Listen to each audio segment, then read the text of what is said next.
सुप्रभात छात्राः, नमो नमः. Today we will start with the new chapter, that is काव्यशास्त्र विनोदः. काव्यशास्त्र विनोदः.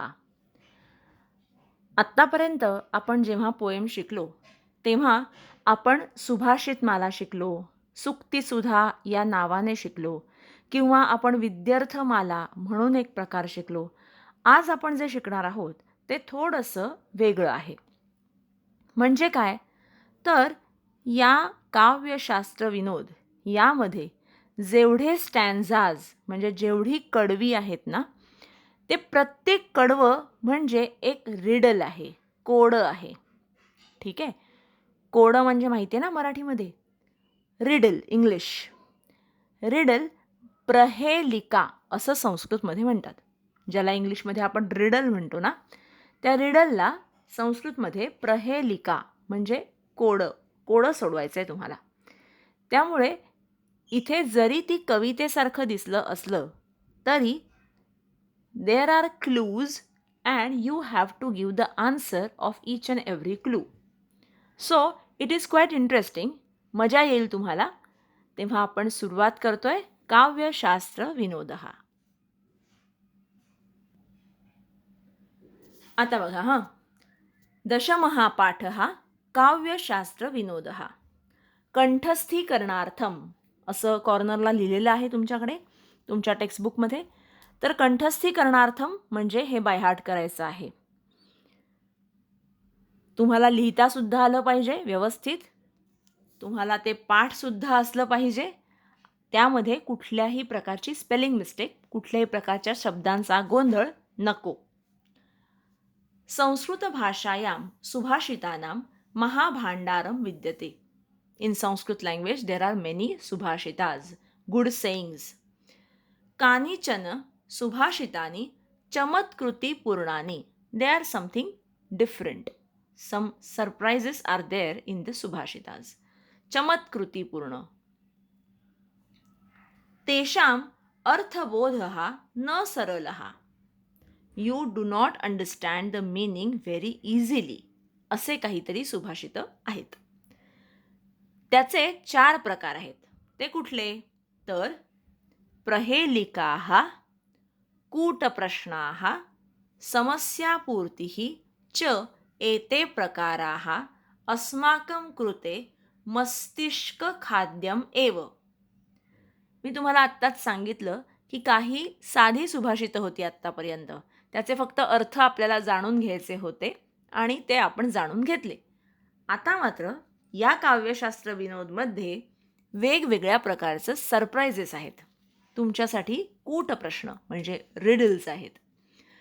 प्रत्येकामध्ये तुम्हाला त्याचा अर्थ समजून घ्यायचा आहे, त्यातला क्लू समजून घ्यायचा आहे आणि मग त्याचं उत्तर फाइंड आउट करायचं आहे. म्हणून ही थोडीशी इंटरेस्टिंग सुभाषितं आहेत. त्यामध्ये त्यांनी सांगितलं आहे की 4 प्रकार आहेत. कुठले? तर एक आहे प्रहेलिका, दुसरं आहे कूटप्रश्नाः, तिसरं समस्यापूर्तिः. असे 3 प्रकार त्यांनी सांगितले आहेत. मस्तिष्क खाद्यम म्हणजे काय? तर डोक्याला खुराक म्हणजे डोक्याला चालना. काहीतरी डोक्याला काम हवं ना, डोक्यासाठी खाणं. Right. So it is good for your mental health. तुम्हाला डोक्याला चालना पाहिजे, डोक्याला काहीतरी खाऊ पाहिजे ना. म्हणून जसं सुडोकू असतं, जसे रिडल्स असतात, तसंच हे रिडल्स आहे. मस्तिष्क म्हणजे डोकं आणि खाद्यम म्हणजे खाऊ, डोक्याला खाऊ आहे हा. तेव्हा आपण आता बघतोय काव्यशास्त्र विनोद. सुभाषितानां रचना हास्यरसपूर्णाः हृद्याः च. It is quite entertaining and you will laugh sometimes. अतः एव एते काव्यप्रकाराः वाचकानां मनः विनोदयन्ति. So it is very entertaining. So let's start with दशमः पाठः काव्यशास्त्र विनोदः. The first one. साक्षरा विपरीताश्चेद साक्षरा राक्षसा एव केवलम सरसो विपरीतोपि सरसत्वं न मुञ्चति. परत एकदा. साक्षरा विपरीताश्चेद राक्षसा एव केवलम सरसो विपरीतोपि सरसत्वं न मुंचती. साक्षरा, साक्षर म्हणजे माहिती आहे ना तुम्हाला, educated, literate, not educated, literate, one who understands the language. शब्द कळतात, अर्थ कळतो, लँग्वेज कळतात. So literate. साक्षरा, साक्षरा मीन्स लिटरेट पर्सन. विपरीतश्चेद, साक्षरा कसं लिहिलंय, त्याच्या विपरीत. विपरीत म्हणजे एक्झॅक्टली अपोजिट, उलट. साक्षराच्या विरुद्ध, विपरीत म्हणजे विरुद्ध, उलट. मग साक्षरा ह्याच्या एक्झॅक्टली उलट काय होईल बघा, राक्षसा. बरोबर आहे, तेच त्यांनी दिलंय, राक्षसा. साक्षरा विपरीत चेत राक्षसा. सरसो विपरीतोपी, सरस हा जो शब्द आहे, सरस म्हणजे श्रेष्ठ, स्पेशल, काहीतरी विशेष, स्पेशल. सरस हा सगळ्यांपेक्षा श्रेष्ठ. याला विपरीत करा. विपरीत म्हणजे विरुद्ध. विरुद्ध करून बघा, उलट करून बघा. सरस उलट करून बघा, सरस. म्हणजे सरस, श्रेष्ठ माणूस. सरस हा शब्द असा आहे की तो सुलट वाचा किंवा उलट वाचा, लेफ्ट टू राईट वाचा किंवा राईट टू लेफ्ट वाचा, तो सेमच आहे, सारखाच आहे. आणि पण म्हणताना कसं सांगितलंय, सरसत्वम न मुंचती. श्रेष्ठ माणूस त्याचं श्रेष्ठत्व कधीही सोडत नाही.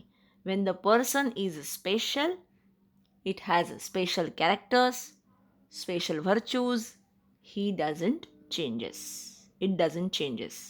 पण तेच लिटरेट माणूस उलटसुलट वागायला लागला तर तो राक्षस बनतो.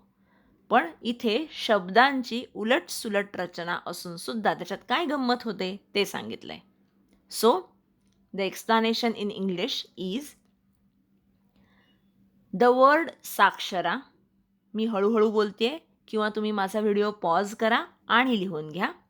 द वर्ड साक्षरा when reversed becomes rakshasa. Both are completely opposite. Sakshara, literate person.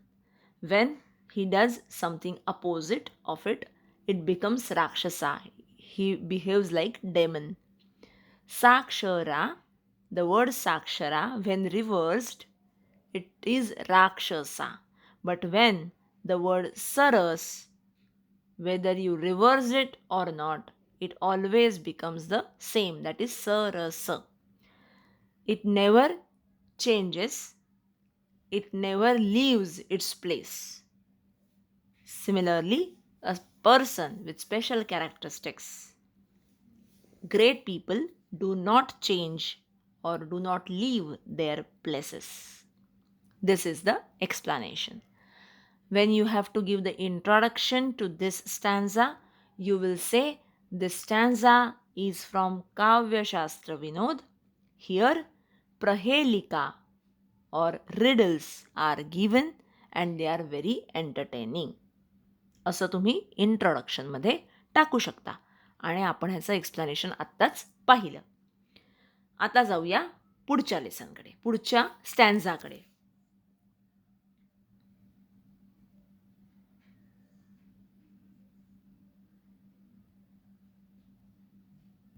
हे खूप इंटरेस्टिंग आहे बघा हां. वृक्षाग्रवासी न च पक्षिराजः त्रिनेत्रधारी न च शूलपाणिः त्वग्वस्त्रधारी न च सिद्धयोगी जलं च बिभन्न घटोन्न मेघः. पण त्याआधी आपला पहिला स्टांझा एकदा परत म्हणूया. माझ्याबरोबर तुम्ही सुद्धा म्हणा. Please repeat after me. I hope you will repeat after me.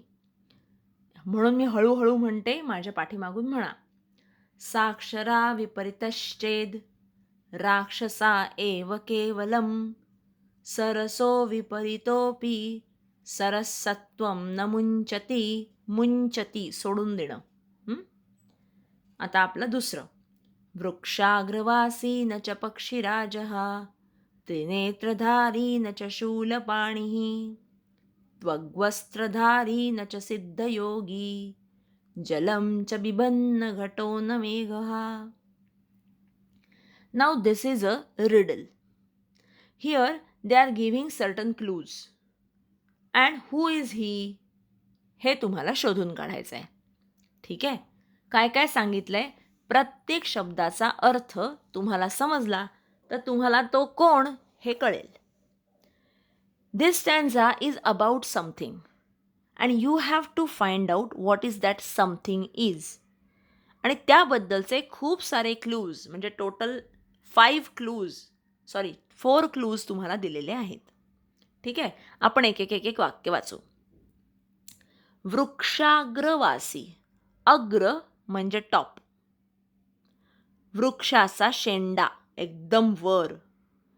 झाडाचा एकदम वरचा भाग म्हणजे शेंडा. It stage. वासी. वासी म्हणजे राहणारा. बरोबर ना. अहम वसामी असे शब्द वापरतो की नाही आपण. वासी म्हणजे वासी म्हणजे राहणारा. जो झाडाच्या टोकावर राहतो. The one who lives at the top of the tree. Number 1 clue. But he is not पक्षीराज हा. व्हॉट इज पक्षीराज हा? पक्ष्यांचा राजा. He is not king of birds. नाव tell me who is king of birds. पक्ष्यांचा राजा कोण? Yes, it is eagle. गरुड. बरोबर. गरुड हा नेहमी झाडाच्या शेंड्यावर राहतो, एकदम वरच्या भागात झाडाच्या. बरोबर. मग त्यांनी पहिला क्लू काय दिला की हा झाडाच्या शेंड्यावर राहतो, पण हा गरुड नाही. I repeat. It stays or it lives at the top of the tree, but it is not eagle or king of birds. That is first clue. Go to the second clue. त्रिनेत्रधारी न च शूलपाणिः. त्रिनेत्रधारी. नेत्र म्हणजे डोळे. त्रिनेत्र 3 डोळे. याला 3 डोळे आहेत, पण तो शूलपाणी नाही. शूलपाणी म्हणजे कोण? पाणी या शब्दाचा अर्थ आहे हात. पाणी म्हणजे हात. आणि शूल म्हणजे त्रिशूळ. ज्याच्या हातात त्रिशूळ आहे असा कोण? येस, शंकर. मग काय सांगितलंय? त्रिनेत्रधारी. It has 3 eyes but it is not lord Shiva. बघा हा दुसरा क्लू दिला. पहिला क्लू काय होता? It stays at the top of the tree, but it is not eagle. Second, it has 3 eyes, but it is not Lord Shiva or Shankar. Third, Tvagvastradhari na cha siddhayogi. It has old grass leaves, dry leaves and grass. It wears. तो काय कपडे घालतो? Grass, dry grass और dry leaves. म्हणजे वल्कलं म्हणायचे बघा पूर्वीची लोक, एकदम ऋषीमुनी पूर्वीचे. वल्कलं म्हणतात त्याला मराठीमध्ये. झाडांचे पानांचेच कपडे घालायचे, त्याला म्हणायचं वल्कलं.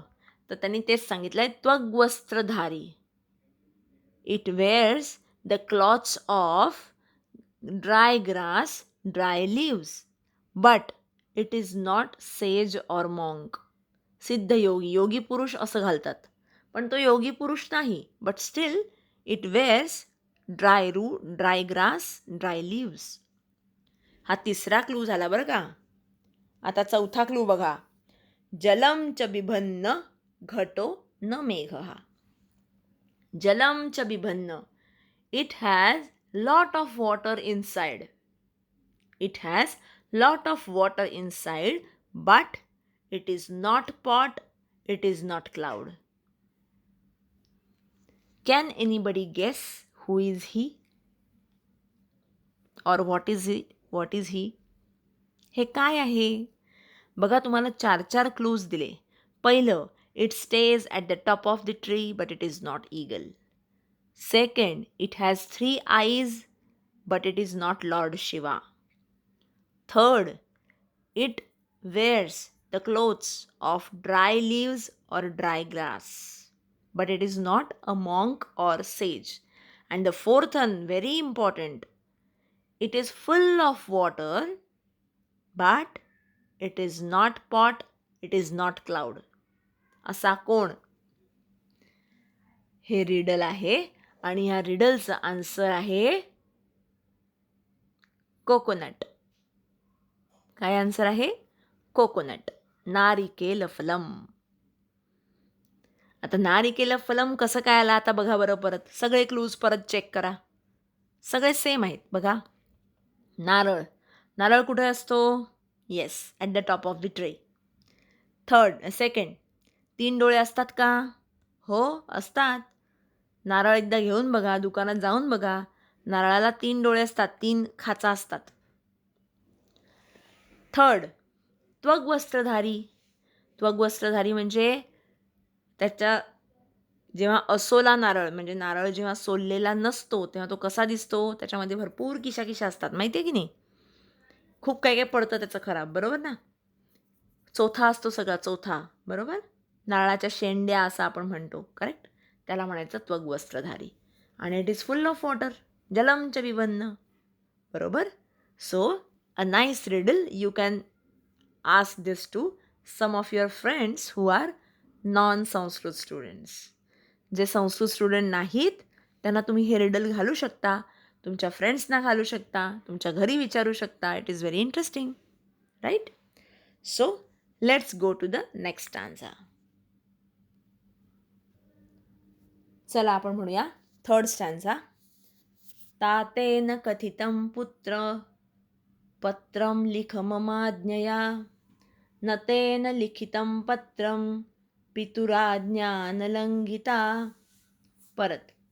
तातेन कथितं पुत्र पत्रं लिख ममाज्ञया, न तेन लिखितं पत्रं पितुराज्ञा न लंघिता. बघा, तातेन कथितं पुत्रं. तातेन कथितं पुत्रं. वडिलांनी, कथितम, नरेट, वडिलांनी मुलाला सांगितलं. काय सांगितलं? पत्रम लिख मम आज्ञया. संधी बघा, लिहून घ्या तिकडे. ममाज्ञया, मम प्लस आज्ञया. याचा अर्थ काय? वडील, father told his son to write a letter as per his instruction. मम आज्ञया, माझ्या आज्ञेप्रमाणे लेटर लिही, पत्र लिही. न तेन लिखितं पत्रम, he did not write the letter. पितुराज्ञा न लंघिता, but he did not disobey the instruction by father. Again this is a riddle. परत ऐका. Father told his son to write a letter as per his instruction. ममाज्ञया, as per my instruction. असं वडील म्हणाले मुलाला की माझ्या सांगण्याप्रमाणे पत्र लिही. He didn't write the letter. न तेन लिखितं पत्रम. पितुराज्ञा न लंघिता. लंघिता म्हणजे ओलांडणं, to cross. He did not cross the instruction or he did not cross or disobeyed the instruction. म्हणजे वडिलांची आज्ञा मोडली नाही, वडिलांना डिसओबे केलं नाही, पण त्यांनी पत्रसुद्धा लिहिलं नाही. मग कसं काय झालं बरं असं? हेच तर तुम्हाला विचारलं आहे. हेच तर रिडल आहे की जर त्याने पत्र लिहिलं नाही तर वडिलांच्या इन्स्ट्रक्शन कशा काय पाळल्या? वडिलांना डिसओबे केलं नाही असं ते म्हणतायत. कसं काय बरं? हे झालं रिडल. आणि आता या रिडलचा आन्सर. या रिडलचं आन्सर एका छोट्याशा शब्दामध्ये अडकलेलं आहे. परत सांगते, ह्या रिडलचं answer, the answer of this riddle is in only one small word, that is न ते न.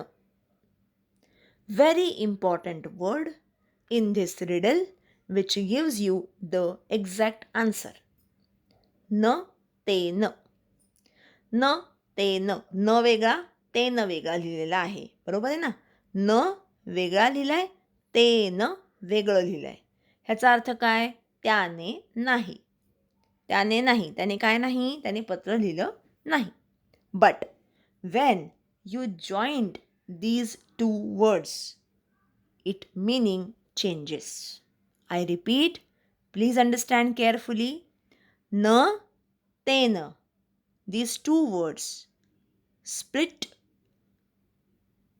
That is why it is mentioned न ते न. त्याने नाही. But when I joined these two letters or these two words, it becomes न ते न. Am I correct? Yes. न ते न या शब्दाचा अर्थ आहे न ते न म्हणजे बाय बोईंग डाऊन. नत. नत या शब्दाचा अर्थ मान खाली घालून लिहिणं. लिहिणं नाही, लिहिणं तर लिखितम आहे, पण न ते न या शब्दाचा अर्थ नीत होऊन म्हणजे खाली वाकून, मान एकदम खाली वाकून, बोईंग डाऊन, खाली वाकून लिखितम लिहिलं. अगदी खाली मान घालून लिहिलं, पितुराज्ञा न लंघिता.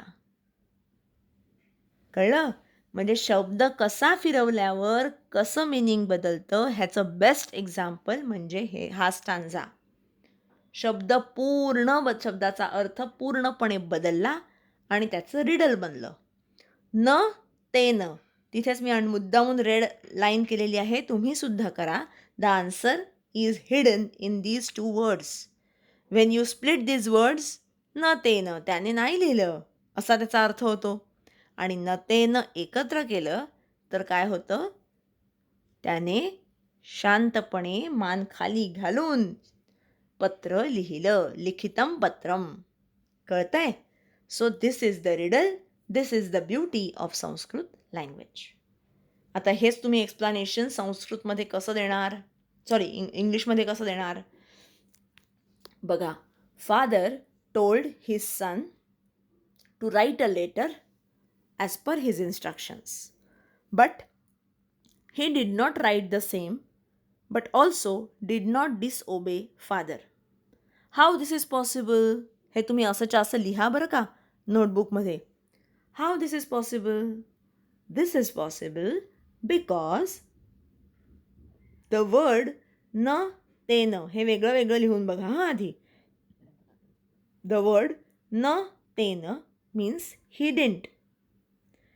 But when you join, that is न ते न, आता पूर्ण एकत्र लिहा. That means by bowing down with full respect, he wrote the letter. This is the beauty of Sanskrit language. The meaning of the word changes with the placings. Placing मध्ये place दिली ना, नच्या पुढे प्लेस दिल्याबरोबर meaning बदललं. बरोबर? So this is the beauty of Sanskrit language. Go to the next. न तस्यादिर्न तस्यान्तः यो मध्ये तस्य तिष्ठति तवाप्यस्ति ममाप्यस्ति यो जानति सः पंडितः. परत म्हणूया. तस्यादिर्न असं म्हणायचं हां ते. तस्यादिर्न. न तस्यार्दिन तस्यान्तः यो मध्ये तस्य तिष्ठति तवाप्यस्ति ममाप्यस्ति यो जानति सः पंडितः. यो जानति सः पंडितः. जो जाणतो तो पंडित. पंडित म्हणजे एकदम स्कॉलर, हुशार. इथे पंडित या शब्दाचा अर्थ काय आहे? स्कॉलर किंवा हुशार, इंटेलिजंट. यो जानति स पंडितः. The one who knows is very scholar, or the one who knows is knowledgeable, very scholar, intelligent. पण काय काय ओळखायचं आहे, काय व्हॉट इज टू नो, तर ते पुढे लिहिलं आहे, आधीच लिहिलं आहे. न तस्यार्दिन,